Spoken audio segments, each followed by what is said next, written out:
Olá, tudo bem? Este é o programa Crescendo em Cristo, da Rádio CPT, a rádio que é uma boa companhia para você.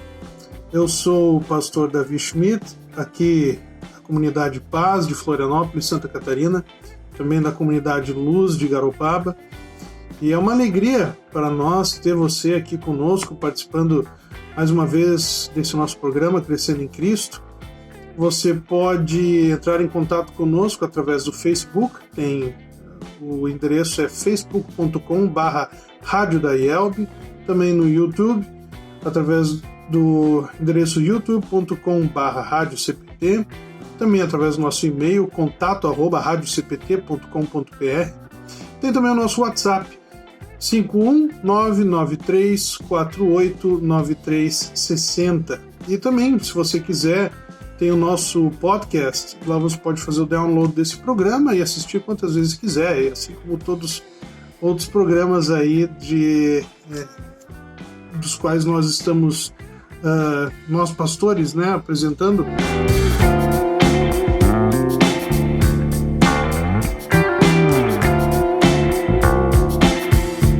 E estudando o texto de Mateus, capítulo 12, e eu vou lendo aqui o texto com vocês, e aí nós vamos comentando, certo? Vou usar a tradução Almeida Revista Atualizada aqui.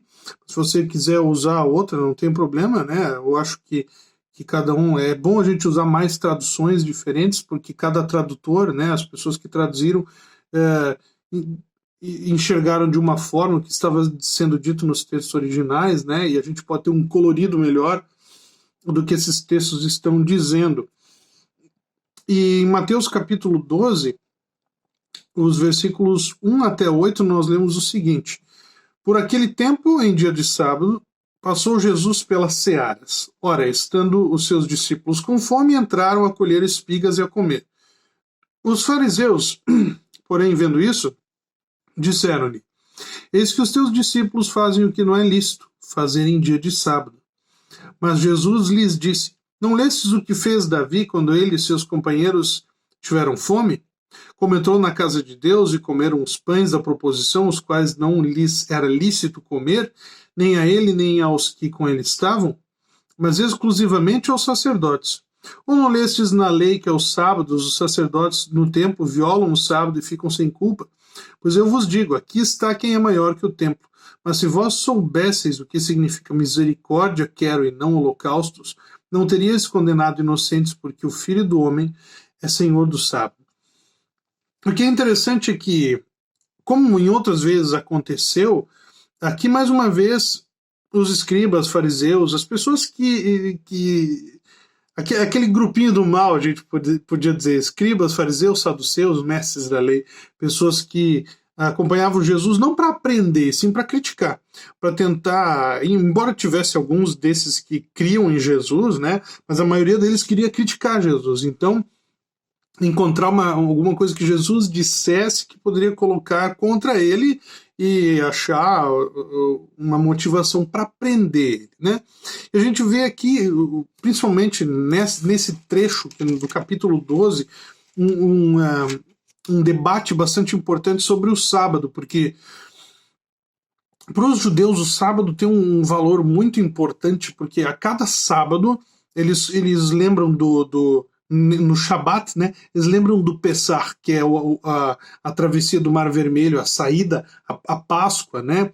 A cada semana eles têm uma Páscoa, então eles lembram essa saída do povo judeu do Egito, a fuga, né? E assim também os cristãos também lembram a cada domingo a Páscoa, a ressurreição de Cristo.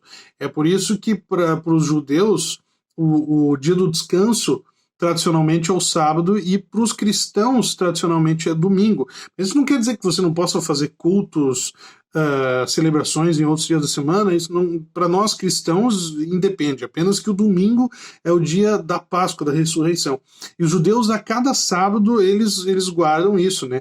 Só que para eles santificar o dia do descanso é no sentido de que o descanso é santo. Você tem que descansar para fazer a vontade de Deus. Não pode andar a certa distância certo? Eles pegaram ao pé da letra essa lei, como eles faziam com todas as leis. Pegaram ao pé da letra essa lei, então você não podia fazer nada além daquilo que era proposto para o sábado, né? Então você não poderia, por exemplo, caminhar mais que um tiro de pedra disso, né? Então, quanto você conseguia tirar uma pedra, o quanto a pedra ia, ao máximo que você podia caminhar. Então, o sábado era um dia intocável, digamos, não se podia fazer nada. Mas, e até alguns cristãos, né? Como, por exemplo, os adventistas e outros mais apegados à lei, né, nós podemos ver justamente que eles também observam o sábado. Mas isso é uma lei cerimonial, é uma lei de como deveria fazer culto, como é que se devia fazer celebrações, enfim.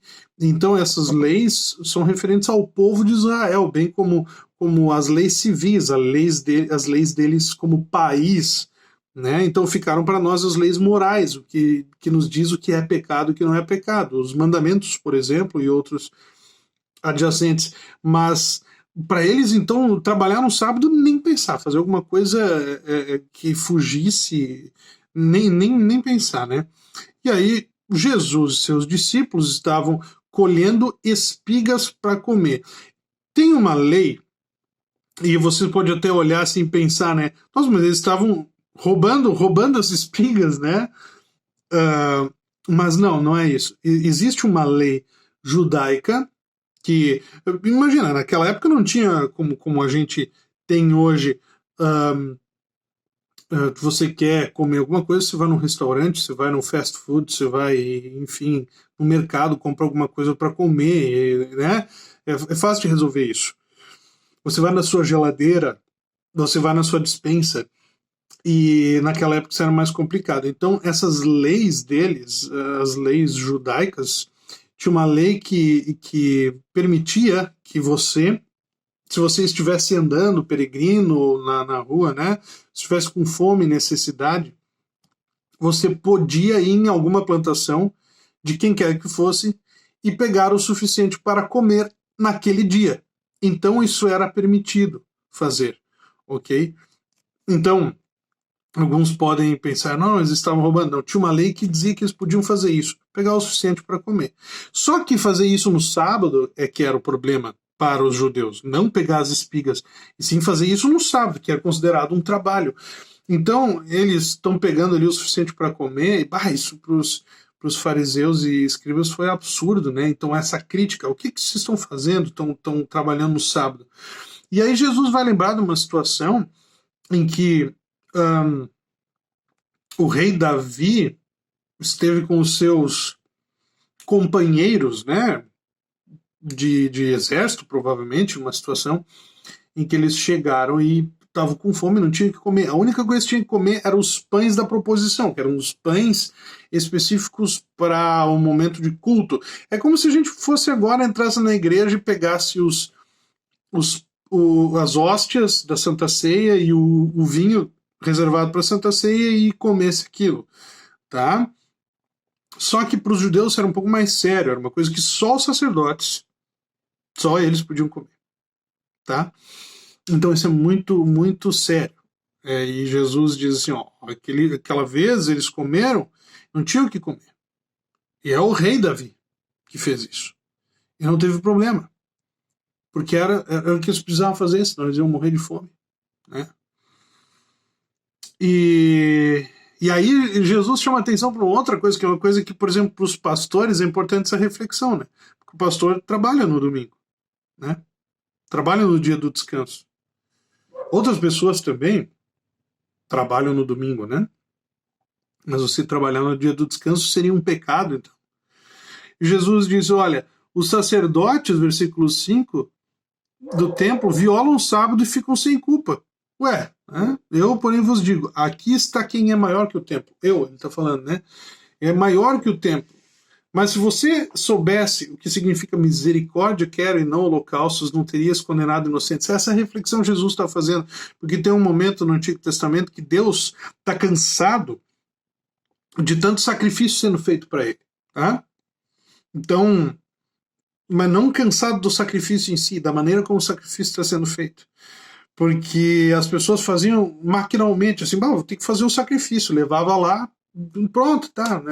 E aí começa toda aquela coisa, você lembra, mas quando Jesus entra no templo e expulsa os mercadores do templo, né?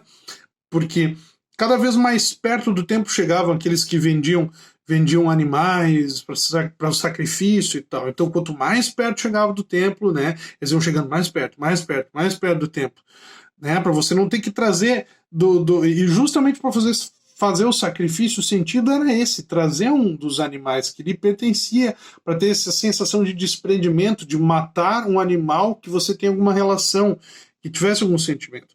Mas isso se tornou uma coisa assim, pega qualquer um ali e sacrifica, entendeu? Só porque tem que fazer o sacrifício. Então, cada vez mais as pessoas iam chegando perto do templo e botando lá as banquinhas para vender animais, né?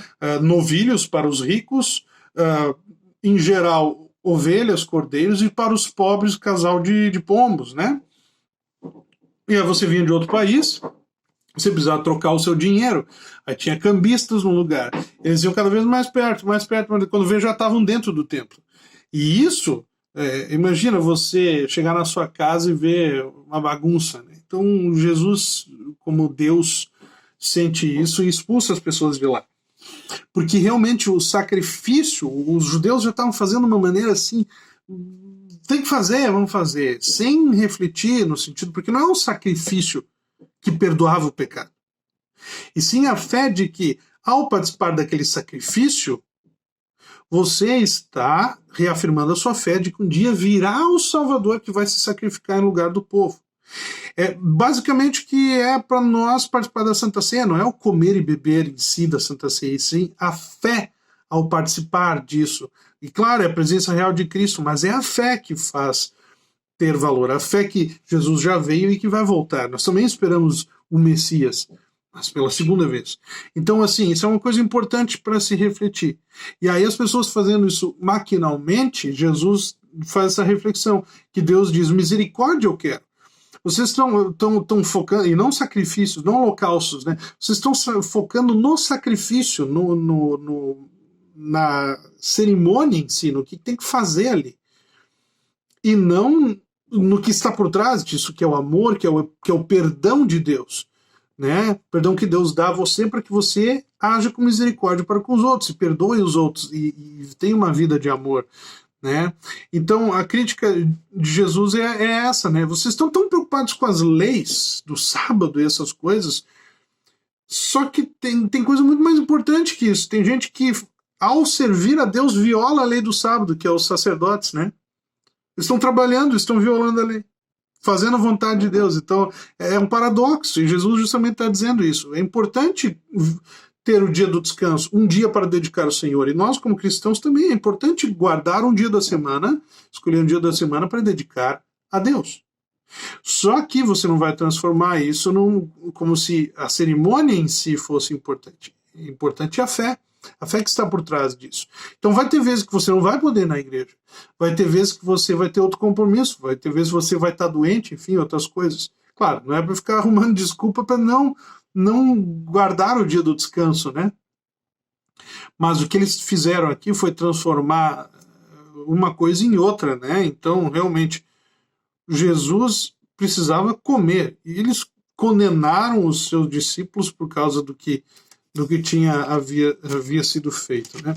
E eu vou ler mais um trecho aqui sobre mais situações de cura, né? Versículo 9 em diante. Tendo Jesus partido dali, entrou na sinagoga deles. Achava-se ali um homem que tinha uma das mãos ressequida. Eles então, com o intuito de acusá-lo, perguntaram a Jesus: é lícito curar no sábado? Ao que lhes respondeu: qual dentre vós será o homem que, tendo uma ovelha, e num sábado esta cair numa cova, não fará todo o esforço tirando-a dali? Ora, quanto mais vale um homem que uma ovelha. Logo, é lícito nos sábados fazer o bem.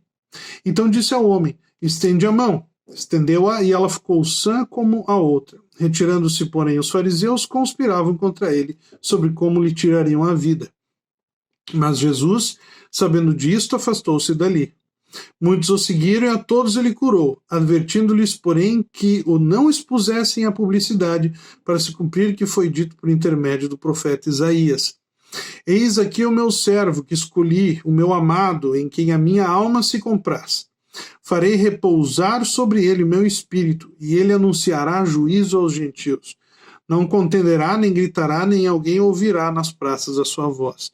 Não esmagará a cana quebrada, nem apagará a torcida que fumega, até que eu faça vencedor o juízo. E no seu nome esperarão os gentios. Então nós temos aqui Jesus curando muitas pessoas no sábado, tá? Fazendo justamente o contrário daquilo que os fariseus estavam acusando, né? E olha só, ele cura mais uma pessoa. E vocês têm que observar que quando fala endemoniado no Novo Testamento, nos Evangelhos, nem sempre, porque assim, há muitos críticos estudiosos do texto bíblico e da cultura da época que dizem que geralmente uma pessoa quando estava com alguma doença mental ou psicológica, às vezes até depressão, diziam que estava endemoniado, tá? Então nem sempre ou qualquer, porque eles achavam que você, se estava doente, é porque tinha algum pecado. E se tinha muita doença, é porque o pecado tinha tomado conta, então um demônio tinha tomado conta de você. Tá? Então é uma interpretação que não é Deus que diz assim. As pessoas achavam assim. Então, às vezes, o endemoniado não é uma pessoa que está com demônio, mas sim uma pessoa que está passando por alguma enfermidade psicológica. Né? E aí nós vemos aqui no versículos 22 a 32, né, que eles começam a dizer assim, olha, Jesus expulsa os demônios porque ele é o maioral dos demônios, ele é Beelzebu, porque os judeus acreditavam que tinham vários demônios diferentes, tá? E Beelzebu é vários demônios chefes, né? Então para cada uma das coisas diferentes. Então Beelzebu é um grande demônio, né? Então eles estavam dizendo que ele era esse e que os outros demônios obedeciam ele porque ele era chefe. E aí Jesus vai dizer assim, olha, seria estranho isso. Né? O que vocês falam não faz sentido, porque seria como se fosse trabalhar contra, né? Os demônios estão trabalhando um contra o outro. Então, esse argumento aqui dos judeus era absurdo, né? E Jesus, a gente vê isso aqui, ó, versículo 28, se porém eu expulso demônios pelo Espírito de Deus, certamente é chegado o reino de Deus sobre vós. Ou como pode alguém entrar na casa do valente e roubar-lhe os bens sem primeiro amarrá-lo? Então lhe saqueará a casa. Quem não é por mim é contra mim, quem comigo não ajunta espalha.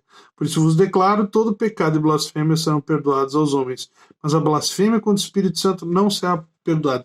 E essa aqui é uma discussão, às vezes, o que é a blasfêmia contra o Espírito Santo, né? O pecado contra o Espírito Santo não tem perdão, né? Então a gente tem que fazer uma rápida reflexão. O que é o Espírito Santo? O que ele faz? Ele é o Consolador. O que ele faz? Ele dá a fé. Então todo o pecado tem perdão. Se você se arrepende e confessa seus pecados pela fé que você tem, pelo poder do Espírito Santo, você recebe perdão. Agora, se você não tem fé, você não vai se arrepender dos seus pecados, porque você não crê que está errado. Então você não vai pedir perdão, obviamente não será perdoado. Por isso que não tem perdão, porque você não se arrepende, certo?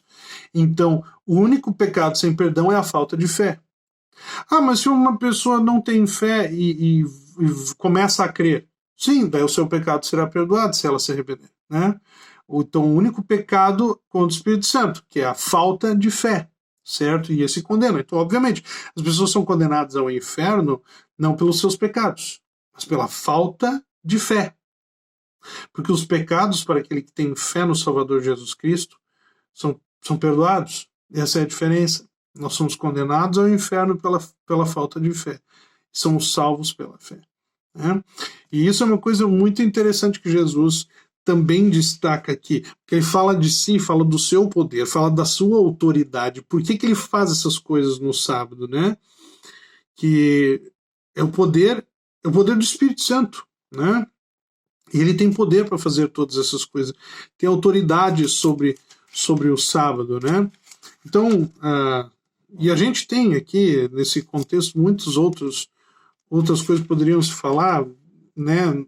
Em 20 minutos não se consegue falar sobre todas essas coisas, mas é interessante que Jesus vai falar aqui no final sobre a comparação da história de Jonas, que assim como Jonas fica 3 dias dentro da barriga do peixe, Jesus fica 3 dias dentro da terra e é ressuscitado, né? E fala muito sobre os ninivitas, que é o povo mais cruel de todos e mais fora da vontade de Deus. E esses se arrependeram e creram. E os judeus, que são filhos de Deus, né, o povo escolhido, não quer crer no Messias, não quer enxergar, se apega à lei e não consegue enxergar o Salvador Jesus. Então essa é a grande mensagem desse capítulo aqui, que é Jesus se revelando diante das pessoas, e as pessoas muito mais preocupadas em seguir as leis do que crer no Salvador Jesus Cristo. E a gente sabe que ninguém é salvo por cumprir a lei, porque não consegue cumprir a lei, né? A gente é salvo pela fé no Salvador Jesus, certo? Que é o grande evangelho. Então essa grande mensagem prática para nós, né? Que não adianta a gente querer se salvar pelas nossas obras. A gente só é salvo pela fé no Salvador Jesus. Certo, meus amigos?